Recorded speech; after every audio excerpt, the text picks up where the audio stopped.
ভগবান শ্রীকৃষ্ণ মহাভারতের যুদ্ধের সমস্ত প্রস্তুতি অর্থাৎ রণকৌশল স্থির করে সমস্ত সৈন্য সামন্ত নিয়ে উপস্থিত হয়েছিলেন কুরুক্ষেত্রে। সেখানে আরেক যোদ্ধা ভগবান শ্রীকৃষ্ণের সম্মুখে এসে উপস্থিত হন। তিনি ছিলেন বার্বারিক, যিনি ঘটোৎকচ এবং মৌর্বীর পুত্র। তিনি ছিলেন বীর যোদ্ধা এবং স্বয়ং ভগবানের বর প্রাপ্ত।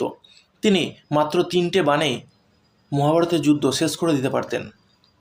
বারবারই যখন ভগবান শ্রীকৃষ্ণের কাছে যুদ্ধে অবতীর্ণ হওয়ার আজ্ঞা চাইলেন, তখন ভগবান শ্রীকৃষ্ণ ভাবলেন এই যুদ্ধ কেবল ধর্ম স্থাপনের জন্য, অধর্মের বিনাশের জন্য। কিন্তু বারবারিক মায়ের কাছে প্রতিজ্ঞাবদ্ধ ছিলেন যে তিনি কেবল দুর্বলদের হয়ে যুদ্ধ করবেন।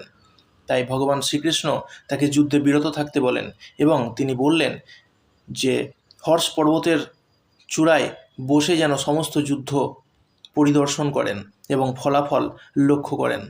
তখন বারবারিক নিজের শীষ কেটে ভগবান শ্রীকৃষ্ণের চরণে নিবেদন করলেন। ভগবান শ্রীকৃষ্ণ তাকে আশীর্বাদ দিলেন এবং হর্ষ পর্বতে স্থাপন করলেন। ভগবান শ্রীকৃষ্ণ আরও বললেন যে কলিতে খাটুশ্যাম নামে তোমার পুজো হবে। তোমার দরবারে যে আসবে এবং মাথা নত করবে তার মনস্কামনা তুমি পূর্ণ করবে। যার কপালে আমি সুখ লিখিনি, তোমার দরবারে যদি এসে সে সুখ চায় তাহলে সে সুখ পাবে।